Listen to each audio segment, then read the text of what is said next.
pembelajaran kita dengan berdoa bersama yang dipimpin oleh Kak Kea. Silakan Kak Kea. Doa sebelum belajar dimulai. Doa selesai. Oke. Sebelumnya materi kita mengenai apa? Ada yang masih ingat? Teks observasi. Iya. Teks LHO yaitu bagian mengidentifikasi ya. Mengidentifikasi teks LHO. Ada yang masih ingat apa itu teks LHO? Satu orang bisa angkat tangannya. Iya Kakak?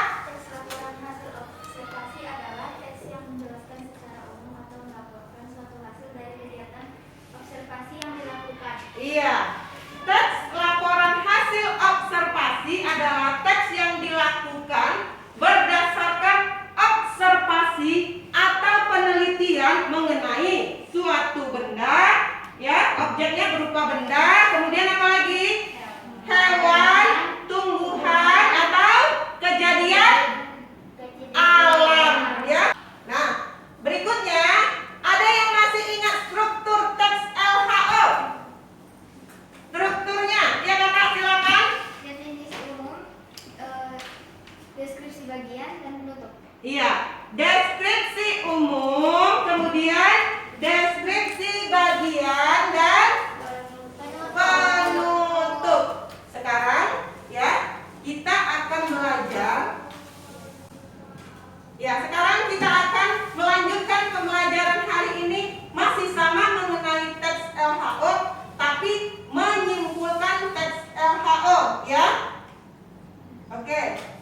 Nah, ini dia KD-nya. Kompetisi dasarnya adalah menyimpulkan isi teks laporan hasil observasi yang berupa buku pengetahuan yang dibaca dan didengar.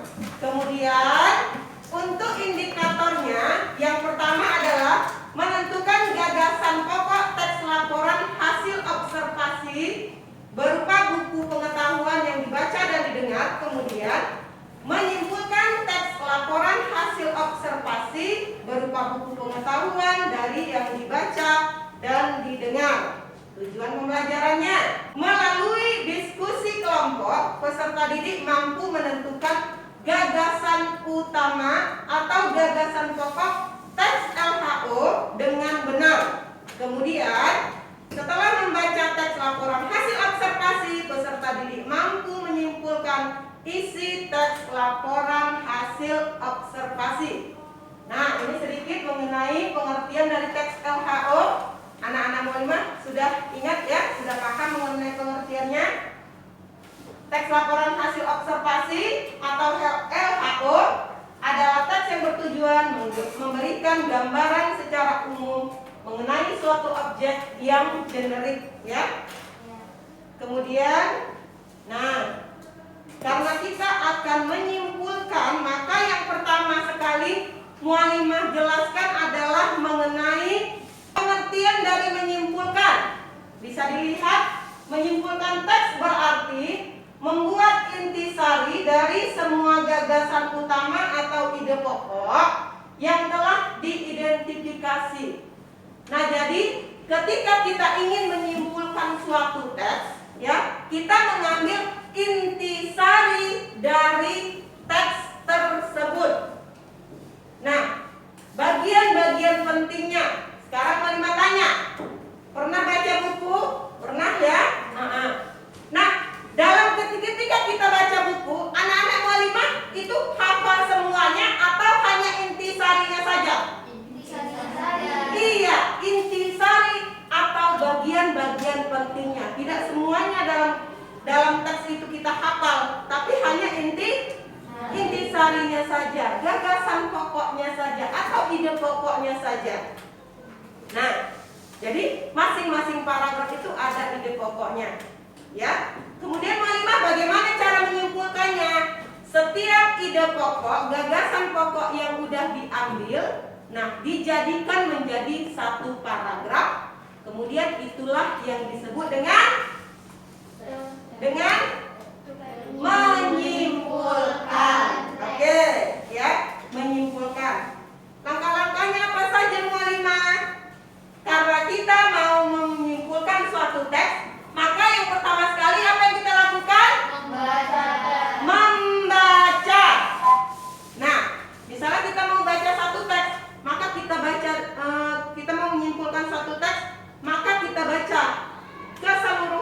isi teks. Setelah itu apa yang kita lakukan setelah kita baca? Mencari ide pokok. Iya, masing-masing paragraf itu ada ide pokoknya.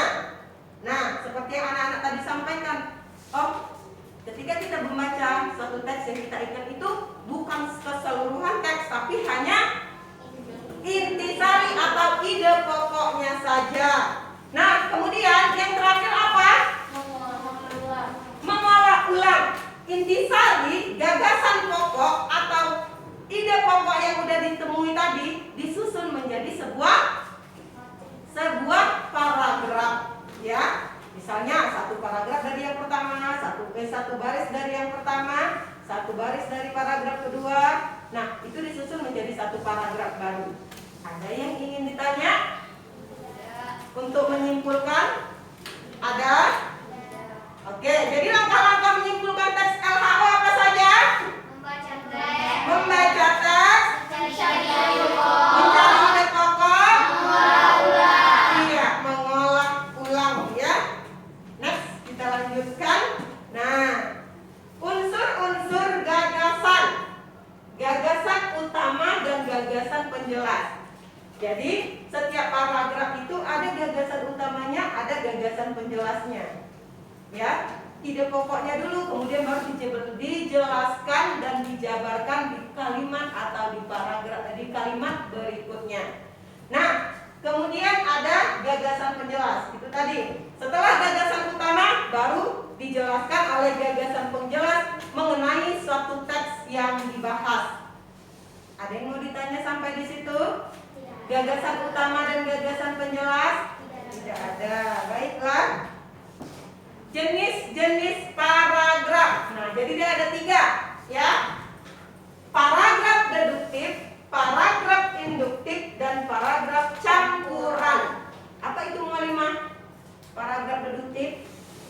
Paragraf deduktif adalah ide pokoknya terdapat di awal, ya, di awal. Berarti nanti ketika anak mualimah baca, dilihat teksnya, oh ini tentang ini yang dibahas dalam teks ini, dalam paragraf ini, ya. Kemudian paragraf induktif, setelah ada awal, maka induktif itu letak ide pokoknya ada di akhir. Berarti di akhir dari sebuah paragraf. Kemudian paragraf campuran. Kenapa dikatakan campuran? Karena dia di awal ada, kemudian diulang lagi di bagian akhir, makanya disebut dengan campuran. Paham? Paham, ya? Oke. Nah, untuk menemukan ide pokok tersebut, maka kita akan coba sama-sama menemukan yang ada di buku anak-anak mualimah. Satu contoh, ya, sebelum nanti latihan berkelompok, kita latihan dulu sama-sama. Yang pertama, itu ada di bukunya di halaman 130 mengenai dugong atau ikan duyung. Ayo, siapa yang membaca dulu?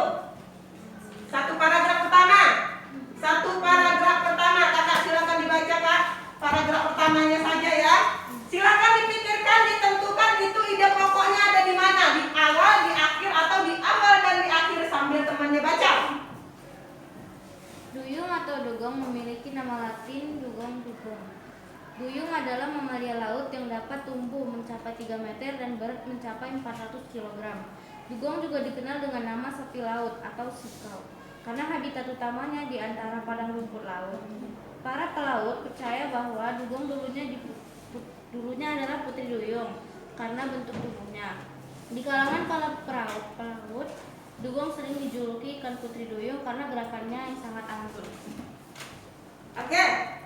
Ide pokoknya apa? Apa ide pokoknya? Duyung atau dugong memiliki nama Iya, ide pokoknya adalah duyung atau dugong memiliki nama latin dugon. Oke, dugong. Paragraf 2. Berarti paragraf pertama di mana ide pokoknya? Duyung. Di mana? Awal. Di awal. Apa namanya? Deduktif. Deduktif. Paragraf 2. Siapa yang mau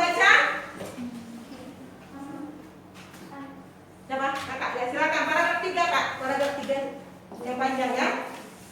Dugong. Dugong memiliki kepala yang bulat dengan mata kecil dan moncong yang besar. Lubang hidungnya terdapat di atas moncong. Dugong tidak dapat bernapas dalam air untuk waktu yang lama. Oleh karena itu, dugong harus muncul ke permukaan untuk bernapas.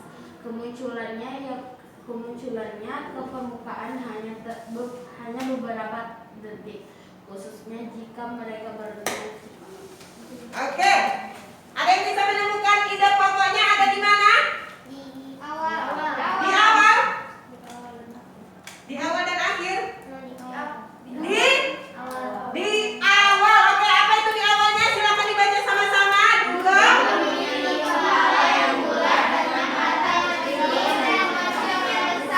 Ya, setelah tadi nama latinnya, maka di paragraf berikutnya dijelaskan mengenai ciri-ciri. Iya, ciri-ciri dugong. Oke, yang terakhir. Paragraf yang terakhir, siapa yang membaca? Yang belum? Ya, kakak silakan baca kakak. Dugong memiliki penglihatan yang kurang baik, tetapi pendengarannya sangat tajam. Dugong menemukan dan menyerap pada rumput laut dengan bantuan rambut sensitif yang menutupi bibir atas dari moncongnya. Taring kecil dapat terlihat pada dugong jantan dewasa dan beberapa dugong betina tua. Bagi dugong jantan, taring tersebut berfungsi untuk berkelahi dengan hewan laut yang lain. Dugong hidup di perairan dangkal dan perairan tropis sepanjang wilayah Indo-Pasifik. Sebagian besar populasinya ditemukan di perairan Australia Utara antara Shark Bay dan Moreton Bay di Queensland. Oke. Paragraf utamanya, ide pokoknya ada di mana? Awal. Di awal. Apa itu? Bahas kalimatnya. Dugong memiliki penglihatan yang kurang baik, tetapi pendengarannya sangat tajam. Iya, dari ketiga paragraf tersebut ya, paragraf mengenai ikan duyung ya, mengenai ikan duyung tadi, maka ketiga paragrafnya terdapat di deduktif atau di awal paragraf. Nah, sekarang Mualimah akan membagikan LKPD. Oke. Nah, di sini ada teks LHO, di LKPD kalian ada teks LHO mengenai hutan tropis, ada 8 paragraf. Silahkan dicari gagasan utamanya dalam kelompok, kemudian nanti dibuat kesimpulan atau menyimpulkan teks dari hutan tropis. Oke, silakan.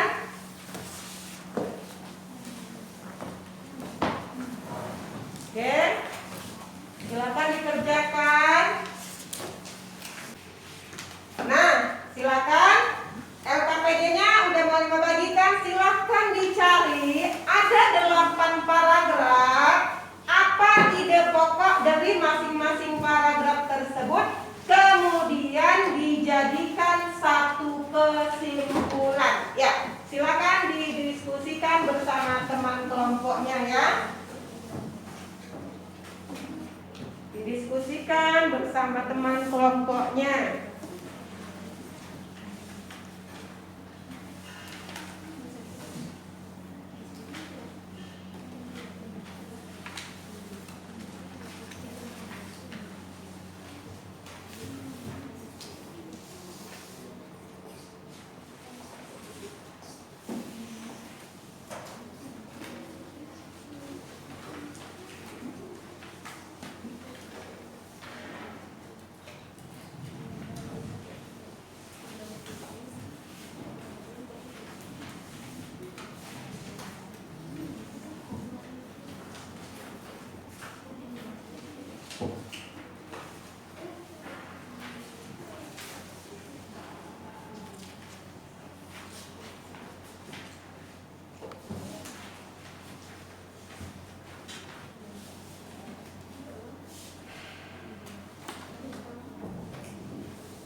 Waktunya 5 menit lagi.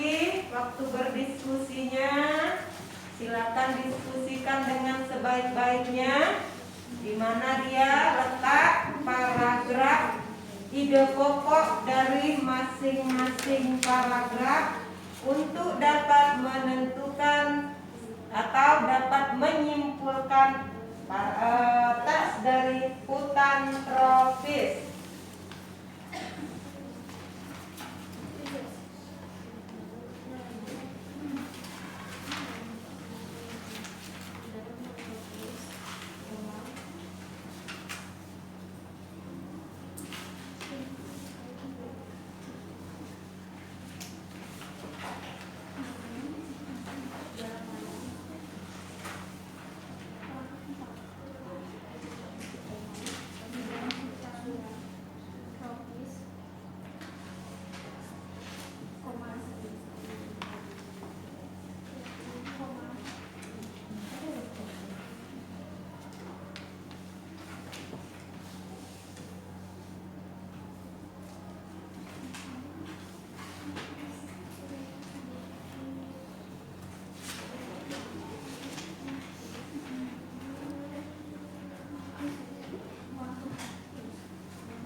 hutan yang sangat tinggi dan tumbuh berdekatan. Ya. Sudah benar tadi ide pokoknya? Di mana letaknya? Di awal. Apa namanya? Deduktif. Oke, silakan. Paragraf 5. Paragraf ide pokok paragraf 5. Pohon-pohon di hutan tropis membantu menghasilkan hujan. Pohon-pohon di hutan tropis membantu menghasilkan hujan. Masih di awal. Paragraf 6, silakan Kakak. Paragraf 6. Banyak tanaman yang hidup di hutan tropis.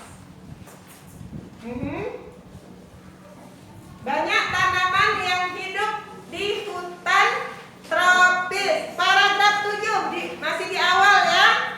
Ide pokok paragraf 7. Beberapa jenis hewan juga hidup di hutan tropis. Ada yang hidup di atas pepohonan dan ada juga yang hidup di tanah. Oke. Di mana letak ide pokoknya? Awal. Di awal. Oke, yang terakhir paragraf 8. Keberadaan hutan tropis sangat bermanfaat bagi kelangsungan hidup manusia. Oleh karena itu, keberadaan hutan tropis harus dijaga kelestariannya. Oke. Ada di mana Kak? Ide pokoknya? Di mana? Di awal? Iya, di awal dan iya, di awal dan di akhir paragraf. Apa tadi namanya kalau dia di awal dan akhir? Paragraf campuran. Paragraf campuran. Oke. Nah, setelah itu silakan siapa yang mewakili kelompok untuk membacakan kesimpulan secara keseluruhan. Silakan Kak Kea. Yang lain disimak dan diperhatikan ya. Hujan tropis juga disebut hutan tropis. Hutan tropis adalah hutan yang selalu basah atau dalam keadaan lembab. Hujan tropis terdiri dari pohon-pohon tinggi dan banyak tumbuhan lainnya yang semuanya tumbuh dengan lebat. Hujan tropis ada di negara-negara dekat khatulistiwa. Di dalam hujan tropis, udara panas, suasana suram, serta sering sekali terasa lembab. Banyak pohon hutan yang sangat tinggi dan tumbuh berdekatan. Pohon-pohon di hutan tropis membantu menghasilkan hujan. Banyak tanaman yang hidup di hutan tropis. Beberapa jenis hewan juga hidup di hutan tropis. Keberadaan hutan tropis sangat bermanfaat bagi kelangsungan hidup manusia. Oleh karena itu, keberadaan hutan tropis harus dijaga kelestariannya. Oke, silakan.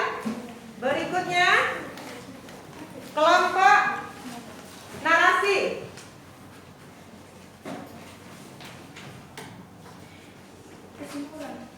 Kesimpulannya adalah hujan tropis juga disebut hujan tropis. Adalah hutan yang selalu basah dalam keadaan lembab. Hujan tropis terdiri dari pohon-pohon tinggi dan banyak tumbuhan lainnya yang semuanya tumbuh dengan lebat. Sebagian hutan tropis tumbuh di belahan bumi yang panas dan lembab yang disebut daerah tropis. Di dalam hutan tropis udara panas, suasana suram, serta sering sekali terasa lembab. Pohon-pohon di hutan tropis membantu menghasilkan hujan akar yang besar menyerap air dari tanah. Banyak tanaman yang hidup di hutan tropis. Beberapa jenis hewan juga hidup di hutan tropis. Keberadaan hutan tropis sangat bermanfaat bagi kelangsungan hidup manusia. Oleh karena itu, keberadaan hutan tropis harus dijaga kelestariannya.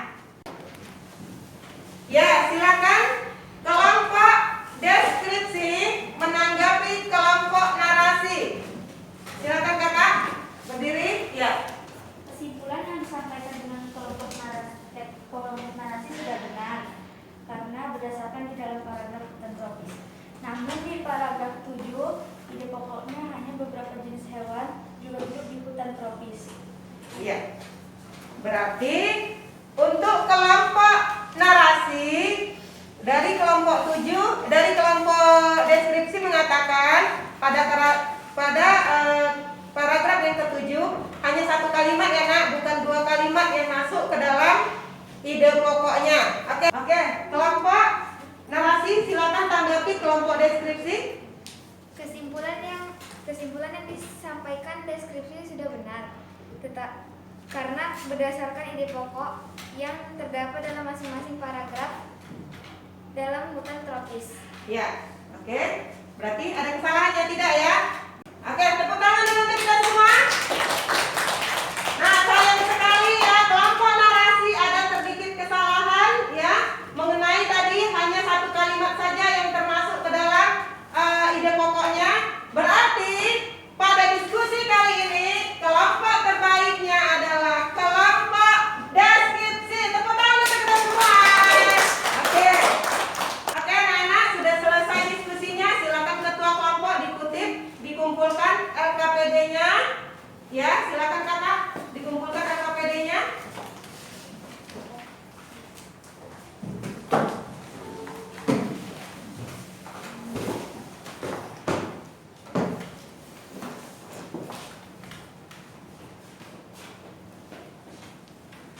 Oke, silakan duduk kembali ke tempatnya.